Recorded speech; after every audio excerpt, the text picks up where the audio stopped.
Power steering നല്ല performance ഉണ്ട്, heat കുറവുണ്ട്, പിന്നെ വൈബ്രേഷൻ ഇല്ല, പിന്നെ മൈലേജും നമുക്ക് കോൺസ്റ്റന്റ് ആയിട്ട് കിട്ടുന്നുണ്ട്. വലുവിനൊന്നും ഒരു കുറവില്ല.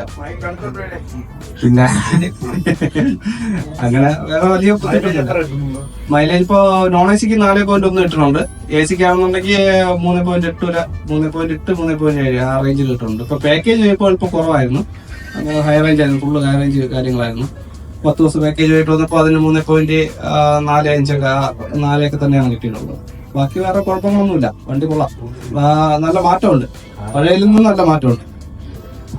പിന്നെ ഇപ്പൊ മെയിൻ ആയിട്ടുള്ള കാര്യം പുള്ളി പറഞ്ഞു, കാരണം എക്സ്പീരിയൻസ് ഉള്ള മെയിൻ ആയിട്ട് പറഞ്ഞിരുന്ന ടാറ്റയെ കുറിച്ച് പറഞ്ഞിരുന്ന കാര്യം ഒന്ന് പവർ സ്റ്റിയറിംഗ്, സൗണ്ട്, വൈബ്രേഷൻ, അത് മൂന്നും അദ്ദേഹം ഓൾറെഡി പറഞ്ഞു. ഇനിയിപ്പോ മൈലേജിന്റെ കാര്യം അദ്ദേഹം പറഞ്ഞു. അത് കൂടാതെ മൈലേജ് നമുക്ക് നമ്മളുടെ കസ്റ്റമർ ആപ്പിലെ പെർഫോമൻസ് നമുക്ക് കിട്ടും.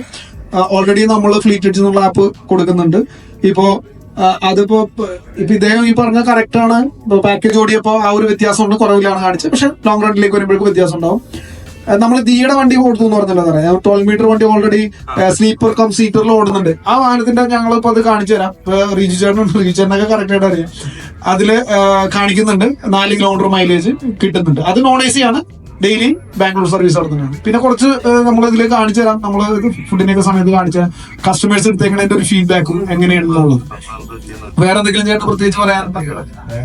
സസ്പെൻഷൻ കുറച്ചുകൂടെ വ്യത്യാസം വന്നിട്ടുണ്ട്. ഫ്രണ്ട് നമുക്കിപ്പോ സാധാരണ ഫ്ലാറ്റ് ആയെന്ന് തന്നോണ്ടിരുന്നത്, ഇപ്പൊ വേവലർ ആണ് തന്നത്. കുറച്ചുകൂടെ കൊള്ളാം, നമ്മളെ വണ്ടി ഒന്ന് ഓടിക്കാൻ ബാക്കി കാര്യങ്ങളെല്ലാം നല്ല രസമുണ്ട്. പിന്നെ കമ്പനി വിൽറ്റ് തന്നെയാണ് എയർ സസ്പെൻഷൻ പറഞ്ഞത്. നേരത്തെ ഇതൊന്നും കൊടുത്തിട്ടുണ്ടായിരുന്നില്ല. ഇതൊക്കെ ഇപ്പൊ എല്ലാവരും നമ്മൾ ഫാക്ടറി ഫിറ്റഡ് ആയിട്ട് തന്നെ കൊടുക്കുന്നുണ്ട്. അത് കൂടാതെ ഇപ്പൊ കിരൺ എടുത്തത് വിത്തൗട്ട് റിട്ടാർഡ് വണ്ടിയാണ്. ഓക്കെ, ഇപ്പൊ നമുക്ക് 12 മീറ്ററിൽ നമുക്ക് വിത്ത് റിട്ടാർഡർ വണ്ടിയും ഉണ്ട്. വിത്ത് റിട്ടാർഡർ എന്ന് വെച്ചാൽ ഓയിത്തിന്റെ റിട്ടാർഡർ വിത്ത് സ്റ്റിയറിംഗില് ഷിഫ്റ്റ് ഉള്ള മോഡലും അവൈലബിൾ ആണ്. ഇത് രണ്ടും ഇതൊക്കെ പറഞ്ഞത് 12 മീറ്ററിന്റെ കാര്യത്തിൽ തന്നെയാണ്. ഇതേ സെയിം എഞ്ചിൻ തന്നെയാണ് നമ്മൾ 13 മീറ്ററിലും കൊടുക്കുന്നത്. പിന്നെ 13 മീറ്ററിൽ നമ്മുടെ ആപ്ലിക്കേഷൻ ഓപ്പറേഷൻസ് കുറവാണ് ഇവിടെ ഉള്ളവര്, പക്ഷെ സെയിം സ്പെക്ക് തന്നെയാണ് നമ്മൾ കൊടുക്കുന്നത്. അപ്പൊ നമുക്ക് അകത്തെ വിശേഷങ്ങൾ നോക്കാം. കയറി വരുമ്പോ തന്നെ നമ്മൾ കാണാവുന്നത് വോൾട്ടാസിന്റെ ഒരു കൂളറും അതുപോലെ തന്നെ ഫ്രിഡ്ജും കൂടി ആയിട്ടുള്ളത് ഒരു സിസ്റ്റമാണ് നൽകിയിരിക്കുന്നത്. മിനറൽ വാട്ടറിന്റെ ഒക്കെ സജ്ജീകരിച്ചിട്ടുണ്ട്. പിന്നെ ഇത് പ്രകാശ് ഫുൾ ക്ലോത്ത് ആയിട്ടുള്ള ഇന്റീരിയലാണ് ചെയ്തിരിക്കുന്നത്. നിലവിൽ 47 സീറ്റ് പുഷ് ബാക്ക് സീറ്റ്സ് ആണ് വാഹനത്തിന് നൽകിയിരിക്കുന്നത്. സ്റ്റെല്ല RSP എന്ന് പറഞ്ഞിട്ടുള്ള കമ്പനിയുടെ സീറ്റ്സ് ആണ് നൽകിയിരിക്കുന്നത്. എല്ലാ സീറ്റിലും വിത്ത് ഹാൻഡ് റെസ്റ്റോട് കൂടിയാണ് നൽകിയിരിക്കുന്നത്. നമ്മളുടെ എയറിന്റെ പ്രഷർ കാര്യങ്ങൾ നൽകിയിട്ടുണ്ട്. ഓഡോമീറ്ററിൽ വണ്ടിയുടെ കിലോമീറ്റർ നോക്കുകയാണെങ്കിൽ 11,725 കിലോമീറ്റർ ആണ് വണ്ടി ഓടിയേക്കണേ. ഓൾറെഡി ആവറേജ് ഫ്യൂൽ എഫിഷ്യൻസി 3.6 ആണ് കാണിച്ചിരിക്കുന്നത്. അതായത് വണ്ടി ഇപ്പോൾ 2-3 പാക്കേജ് ഓടിയായിരുന്നു.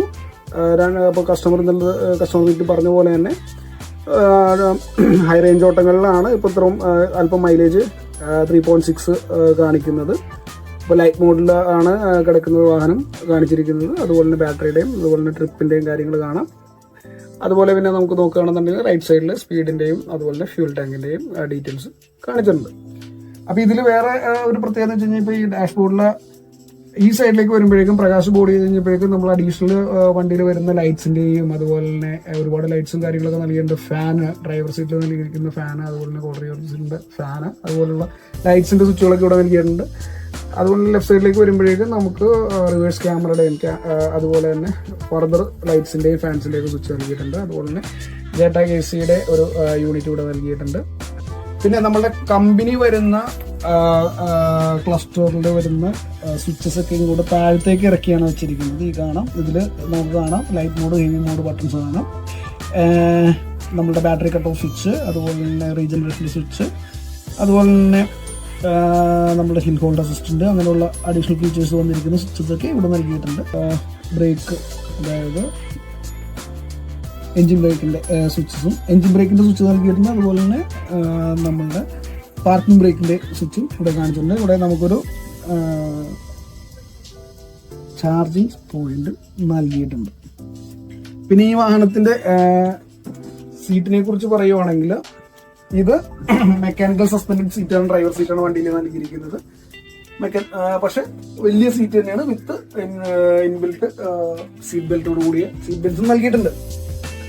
അതുകൂടാതെ സ്റ്റിയറിംഗ് നമുക്ക് ഇതിൽ മെക്കാനിക്കലി അഡ്ജസ്റ്റ് ചെയ്യാവുന്ന രീതിയിലാണ് ടിൽറ്റ് ആൻഡ് ടെലിസ്കോപ്പിക് സ്റ്റിയറിംഗ് ആണ് നൽകിയിരിക്കുന്നത്. ഈ രീതിയിൽ നമുക്ക് സ്റ്റിയറിംഗ് അഡ്ജസ്റ്റ് ചെയ്യാൻ പറ്റും, പൊസിഷൻ അഡ്ജസ്റ്റ് ചെയ്യാൻ പറ്റും. അപ്പൊ നമുക്ക് വണ്ടിയുടെ സ്റ്റാർട്ടിങ് ഒന്ന് കേൾക്കാം. നമ്മളെല്ലാ വീഡിയോയിലും പറയുകയുണ്ടായിരുന്നു, ഒരുപാട് വ്യത്യാസം വന്നു 6 സിലിണ്ടർ വാഹനങ്ങളിൽ. പഴയ കുമിൻസിന്റെ സൗണ്ട് വളരെ ലൈറ്റ് ആയിട്ടുള്ള സൗണ്ട് ആയിട്ടുണ്ട്.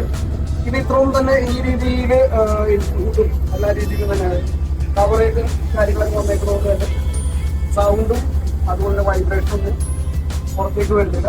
വൈബ്രേഷൻ തന്നെ ഇത് കേട്ടോ, തീരെ വൈബ്രേഷൻ ഇല്ല. പണ്ടുണ്ടായിരുന്ന ടാറ്റാ വാഹനങ്ങളിൽ നിന്നുള്ള ഏറ്റവും വലിയ പ്രത്യേകത ഈ സൗണ്ടിന്റെ വ്യത്യാസവും ഈ വൈബ്രേഷൻ വ്യത്യാസവും എല്ലാനുമാണ്. പിന്നെ വണ്ടിയുടെ എൻജിൻ സ്പെക്കിനെ കുറിച്ച് പറയുകയാണെന്നുണ്ടെങ്കിൽ 220 ഹോഴ്സ് പവർ ഉള്ള വാഹനമാണ്. 925 ടോർക്കാണ് വാഹനത്തിന്. അത് 1000-1600 RPM നമുക്ക് മാക്സിമം ടോർക്ക് കിട്ടും. 920 ടോർക്ക് കിട്ടും. അതുപോലെ തന്നെ 750 ഗിയർ ബോക്സ് ആണ് വാഹനത്തിന് നൽകിയിരിക്കുന്നത്. 750 ഗിയർ ബോക്സ്. അപ്പോൾ ഈ കണ്ടില്ലേ, ചെറിയ ഗിയർ ലിവറാണ് നൽകിയിരിക്കുന്നത്. ഈ വാഹനത്തിന്റെ പെർഫോമൻസ് ഇപ്പോ ഞാൻ പറഞ്ഞു 1000-1600 RPM 1200 RPM തന്നെ വാഹനം അതിന്റെ മാക്സിമം ടോർക്കിലേക്ക് എത്തുന്നുണ്ട്. അതുപോലെ തന്നെ 80 കിലോമീറ്റർ സ്പീഡൊക്കെ 1200 അതായത് RPM 1300 RPM തന്നെ എത്താൻ സാധിക്കുന്നുണ്ട്. അപ്പൊ നമുക്ക് ജസ്റ്റ് ഒന്ന് വണ്ടിയുടെ അകത്തേക്ക് നോക്കി കഴിഞ്ഞാൽ ഞാൻ പറഞ്ഞത് വണ്ടി AC വണ്ടിയാണ്. അതായത് സ്ലൈഡിംഗ് ഗ്ലാസ്സിൽ AC വണ്ടിയാണ് വന്നിരിക്കുന്നത്. ഇപ്പൊ AC ഓൾറെഡി ഓണാണ്, നല്ല കൂളിംഗ് ആയിട്ടുണ്ട് ഇപ്പൊ തന്നെ. അതായത് 13.5 മീറ്ററിലും അതുപോലെ തന്നെ 12 മീറ്ററിൽ 13.5 മീറ്ററിലൊക്കെ വെക്കാവുന്ന യൂണിറ്റ് ആണ് ഈ 12 മീറ്റർ നൽകിയിരിക്കുന്നത്. അത് തന്നെ AC കൂളിംഗ് പക്കായാണ്. അതുപോലെ തന്നെ സർവീസും ജെറ്റാക്ക് ആയതുകൊണ്ട് പേടിക്കേണ്ട കാര്യമില്ല. ഇപ്പൊ ഞാൻ പറഞ്ഞ സ്ലൈഡിംഗ് ഗ്ലാസ് ആണ്. പിന്നെ നോൺ AC ഓടാം. അപ്പൊ അതുകൊണ്ട് തന്നെ എല്ലാ സീറ്റിലും നിങ്ങൾ നോക്കുകയാണെങ്കിൽ ഒരു 2 സീറ്റ് കൂടുമ്പോൾ നമ്മൾ ഫാനും നൽകിയിട്ടുണ്ട്.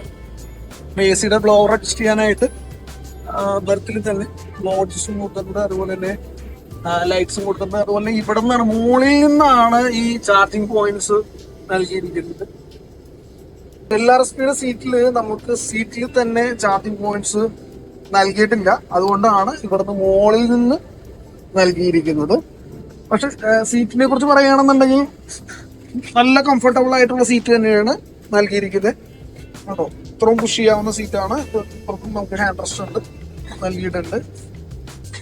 അതോടൊപ്പം തന്നെ നല്ല ക്വാളിറ്റി സീറ്റാണ്. നമുക്ക് കാല് റെസ്റ്റ് ചെയ്യാനുള്ള ഫുഡ് റെസ്റ്റും നൽകിയിട്ടുണ്ട് എല്ലാ സീറ്റിലും നൽകിയിട്ടുണ്ട്. അതുപോലെ തന്നെ ഇവിടെ ബോട്ടിൽ ഹോൾഡറിനുള്ള ഓപ്ഷൻസും നൽകിയിട്ടുണ്ട്. 12 മീറ്ററിൽ 47 സീറ്റാണ് ഈ വാഹനത്തിന് നൽകിയിരിക്കുന്നത്. അതായത് ഇപ്പോഴത്തെ ഒരു ട്രെൻഡ് ചേഞ്ച് ആയിക്കൊണ്ടിരിക്കുകയാണല്ലോ. 40 ആളുകൾ മാക്സിമം കംഫർട്ടിൽ യാത്ര ചെയ്യാന്നുള്ളതാണ് ഉദ്ദേശിക്കുന്നത്. 3x2 നിന്ന് മാറി 2x2 വരുമ്പോൾ 47 സീറ്റ് അക്കോമഡേറ്റ് ചെയ്യാവുന്ന രീതിയിലാണ് നമ്മുടെ 12 മീറ്റർ വാഹനം ഇപ്പോൾ പ്രകാശനം കൂടി ചെയ്ത് ഇവിടെ ചെയ്തിരിക്കുന്നത്. സോ നമ്മൾ ക്യാബിൻ സെപ്പറേറ്റ് ചെയ്തിട്ടുണ്ട്. ക്യാബിനിൽ ഒരു 55 ഇഞ്ചിന്റെ വലിയ TV നൽകിയിട്ടുണ്ട്. മ്യൂസിക് സിസ്റ്റം, ലൈറ്റ് എല്ലാം തന്നെ പ്രൊവൈഡ് ചെയ്തിട്ടുണ്ട്. LED സ്ട്രിപ്സ് നൽകിയിട്ടുണ്ട്. ഇതൊക്കെ ലൈറ്റ്സ് ഒന്നും ഞാനിപ്പോൾ ഇടുന്നില്ല. അപ്പൊ നമ്മളിപ്പോ ഏറ്റവും പുറകിലെ സീറ്റിലാണ് ഇരിക്കുന്നത്. പക്ഷെ പുറകിലെ സീറ്റ് ആണെങ്കിലും പുഷ് ബാക്ക് ആയിട്ട് തന്നെ, ഇത്രയും പുഷ് ബാക്ക് ആയിട്ട് ഉള്ള സീറ്റാണ് പുറകിലെ സീറ്റ് വന്നിരിക്കുന്നത്. സെയിം കൈൻഡ് ഓഫ് സീറ്റ് ഉണ്ടാവും. അപ്പൊ ഇത് മറ്റുള്ള വണ്ടിയുടെ അപേക്ഷിച്ച് നോക്കുകയാണെന്നുണ്ടെങ്കിൽ ഏറ്റവും റിയർ സീറ്റിൽ ഇത്രയും പുഷ് ബാക്ക് ആയിട്ട് കിട്ടാറുണ്ടായിരുന്നില്ല. അപ്പൊ റിയർ സീറ്റും ഏറ്റവും പുഷ് ബാക്ക് ആയിട്ട് തന്നെ കിട്ടിയിട്ടുണ്ട്. 47 സീറ്റ് വണ്ടിയാണ്. അപ്പൊ ഈ ഒരു സെഗ്മെന്റില് നമുക്ക് 12 മീറ്ററിൽ ഇപ്പോ MG ഗ്ലൈഡർ ബോഡി ചെയ്യണമെന്നുണ്ടെങ്കിൽ ഗ്ലൈഡർ ബോഡിക്ക് അപ്രൂവൽ ഉണ്ട്. അതുപോലെ ഫിക്സർ ഗ്ലാസ് ചെയ്യണമെങ്കിൽ ഫിക്സർ ഗ്ലാസ് ചെയ്യാം. അതുപോലെ തന്നെ സ്ലൈഡിംഗ് ഗ്ലാസ്സിലെ ഓപ്ഷൻസ് ഉണ്ട്. അതുകൂടാതെ ലേറ്റസ്റ്റ് അപ്ഡേറ്റ് ആയിട്ടുള്ള 13.5 മീറ്റർ വാഹനങ്ങൾ നമുക്ക് അവൈലബിൾ ആണ്. അപ്പോൾ ടാറ്റ 12 മീറ്റർ 13.5 മീറ്റർ വാഹനങ്ങളെ കുറിച്ച് കൂടുതൽ അറിയാനായിട്ട് തീർച്ചയായിട്ടും പോപ്പുലർ മെഗാ മോട്ടോഴ്സിന്റെ എക്സിക്യൂട്ടീവ്സ് ആയിട്ട് ബന്ധപ്പെടുക. അപ്പോൾ ഓൾ കേരള ഡീലറാണ് പോപ്പുലർ മെഗാ മോട്ടോഴ്സ്. അതുകൂടാതെ ചെന്നൈ, ഹുസൂറൊക്കെ നമുക്ക് സെയിൽസും സർവീസും ഉണ്ട്. അപ്പൊ ഏറ്റവും പുതിയ ടാറ്റ ബസ്സസിന്റെ വാൻസിന്റെ ഏറ്റവും പുതിയ വിശേഷങ്ങൾ അറിയാനായിട്ട് നമ്മളുടെ ഫേസ്ബുക്ക് പേജും അതുപോലെ തന്നെ യൂട്യൂബ് ചാനൽസും ഒക്കെ ലൈക്ക് ചെയ്യുക, ഫോളോ ചെയ്യുക. അപ്പോൾ thanks for watching the video. അപ്പോൾ മറ്റൊരു വീഡിയോ ആയിട്ട് വരുന്നവരെ സൈനിങ് ഓഫ്. Thank you.